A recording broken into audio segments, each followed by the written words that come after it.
Welcome back to the Crossroad Diner, that place where your spirit goes when you know it's time to change direction.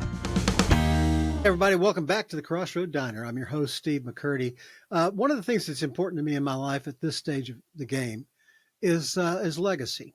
And so as a result, I have been involved in doing camps and training programs and the things that I'm good at and meeting young people who want to learn about that. Now, this summer, I was a teacher at a film production camp in Quitman, Georgia.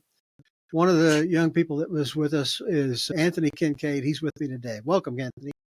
Hi, Steve. Thank you so much for having me on. I'm just tickled. You and I had, like I said, an immediate connection. We talked and visited about ideas.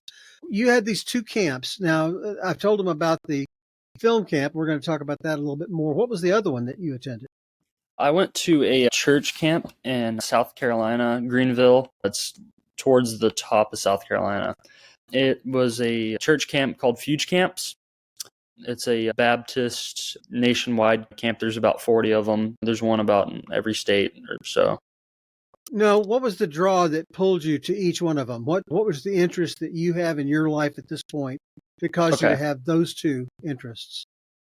Last year, I went to camp and I actually got saved at the same camp, but this one was in Mobile, same company or same organization.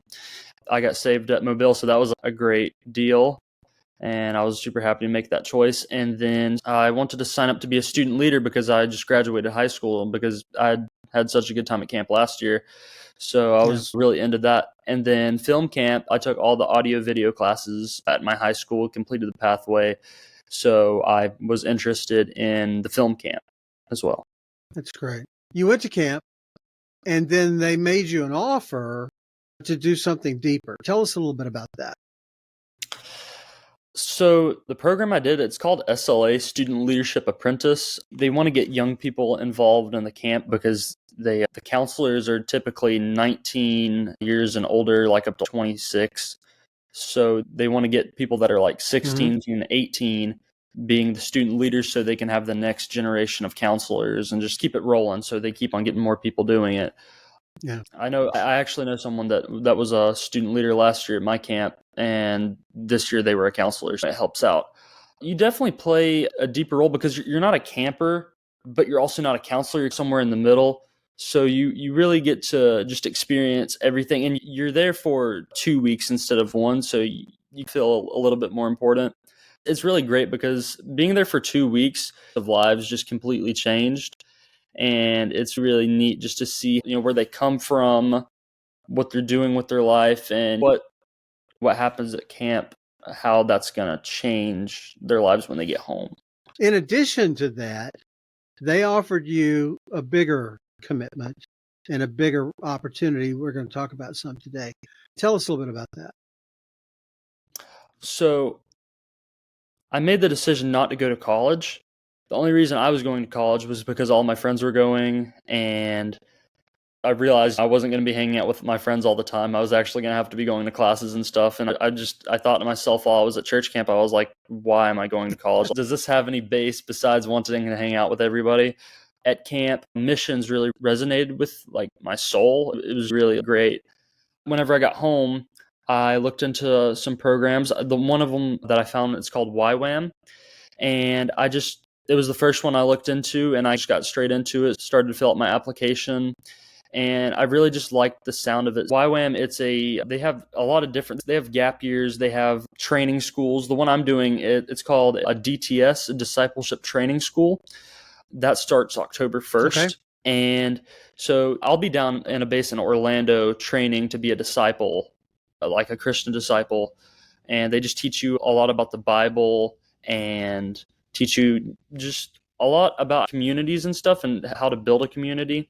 So that's the first 3 months. And then the other 2 months out of the 5, that'll be in January and February. I'll be going overseas somewhere, and I'll figure out where that is going to be like when I get down to the base in October. That sounds very exciting. Now, you need some help in order to do this. It's expensive. Talk to us a little bit about the cost that you're facing. Okay, the cost for the campus phase, that's $4,000. That's when I'll be down in Orlando. I got some graduation money, and I'm I was going to use that towards college. Yeah, it's my education. So that's $4,000. And for the outreach program for the overseas part, they actually fundraise while you're down in the base in Orlando. So you don't really have to worry too much about that. So it's really just the first, if you can get that first $4,000 covered, you're pretty much set. And then I think you fundraise about 5,000, close to it maybe. So yeah, I just got to save money for the next month. I'm not really going to be spending a whole lot. I'm going to be saving a lot of the money I make, working odd jobs or doing whatever. And I actually started to GoFundMe, whatever money I can make with that, whether it's a lot or I know my family is going to help out as well. That's what you and I talked about. Yes. The GoFundMe was the thing that you and I talked about, and that's why I wanted to have you on here. And now, let me just set the stage for everybody. The Crossroad Diner is about that place where your spirit goes when it's time for you to change direction. Now, every young person that's coming out of high school is going from a place where things were predictable, they were mapped out, they were planned, to taking the reins of their life themselves and moving toward their own choices and paying those prices. And that's exactly what you're doing here. But it's a bigger price up front than you've had a chance to prepare for. So you started a GoFundMe campaign, and you reached out to let me know about it because of our closeness through the summer. And I immediately thought, this is a perfect thing for Crossroad Diner. You are making your choice, and you're asking folks for some help to get on your way to do that. Now, in the notes on this podcast will be the link to your GoFundMe. How much are you trying to raise? I'm trying to raise $3,500. Like I said, the cost is around $4,000. Okay. Even if I get close to $3,500, if I get to $2,500, or I can probably make up the rest, hopefully. But I'd like to raise $3,500, and all the money I make and the rest of this month in September, I can just save and have in my pocket. So for when I go down there, and just have emergency money. Sure. And if we get real successful and you raise a bunch of money, then you'll also have your out-of-country expenses. Yeah, because I was thinking if I go overseas and there's people in need, I can give them money, or I can go like to the stores and stuff and get them supplies or whatever they need. It's not all my money. It's not about me. We're going to put the link in the notes here so that people can go there, take a look at what you're doing, and if they feel moved to support you, they can do that. Now, how long, again, are you going to be in the Orlando area before you do the overseas portion? From October to, I think, the end of December. And then how many months or weeks? 2 months overseas from January and February, and I'll be back March 1st. Do you have any understanding right now, any plan about March 1st? You're back in the States. You've done 5 months of training as a disciple. Do you have a picture of what's going to happen next? Or is that a faith journey that you're just open to see what happens? Well, I think there's a lot of options because I don't know the person I'm going to be March 1st. There's a lot of uncertainties there. So I'm not really... That's really well put. Yeah. But I've been going to a youth college group at Valdosta University. VSU, they have something called the Wesley Foundation. And I've been talking to some people there, and they said they are putting together a team for VSU's spring break to go over to Jamaica, and that's like March 10th. So if I get back from wherever I'm overseas, I can just go straight to Jamaica after. That's one idea. But I also want to do some acting. What a hard life you're planning for yourself. Yeah, I know. It just sucks, doesn't it? Yeah. But, yeah. That's one of the things that we enjoyed about each other when we met. I got a lot of acting stuff I want to do as well. I don't know what the acting scene is going to look like when I get back. I don't know if the writing and actor strikes are still going to be going on, but depending on that, I'd probably want to land some roles. But also next summer, I want to also be a camp counselor, so I'm signing up to do that. Outstanding. Folks, the reason I had Anthony on is because obviously any young person that finishes high school is facing choices. And he has made a choice, but now he's got to act and pay the price to move into that choice and the consequences of that, to develop into the person that he thinks that path is going to provide for him. We can help him. And I would imagine that even a $5 or $10 donation would be welcome. Absolutely. So every contribution is a contribution, like $2, $1, whatever. Everybody can contribute, or even sharing on social media. That's all contributing. Now, what I want to ask my audience to do is realize that it's whenever you have come to that place and you've made a shift, you've made a change.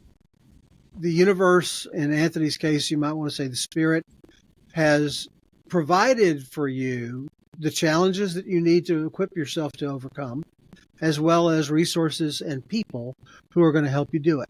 I would like this show to be an instrument of amplification on that to a bigger audience. Please share this episode on your Facebook page or your social media so that people can learn about what Anthony's trying to do, learn about how they can actually help him do it with a contribution of money or prayer. Anthony, when you thought about this, what kind of obstacles did come up besides the financial ones? Getting your parents' support completely, because when you've just graduated high school and want to travel around the world, it's hard to let the bird fly the nest, but you just have to let it happen. Let me think, what are some other ones? What unexpected support have you found? A lot of my friends, they actually support me. I really wasn't expecting it, but a lot of my friends are actually super excited that this is the path that I chose. I thought a lot of them were going to be upset that I didn't go to college with them, but they're super happy to see me doing what I want to do, seeing me fulfill my purpose. Anthony Kincaid, I want to thank you for listening to your spirit, listening to your internal spirit guides, and for giving us a chance to share your story, maybe even become part of it. Look at the link on the bottom. Take a look at Anthony's GoFundMe page. And if you feel so moved, send a couple of bucks his way to kick that wheel on down the road a little bit. Anthony Kincaid, thanks for being with us today on the Crossroad Diner. Please share this episode of the Crossroad Diner on your social media and help Anthony fund his mission. Until next time, this is Steve McCurdy. Join us in the Crossroad Diner, that place your spirit goes when it might be time for you to change direction.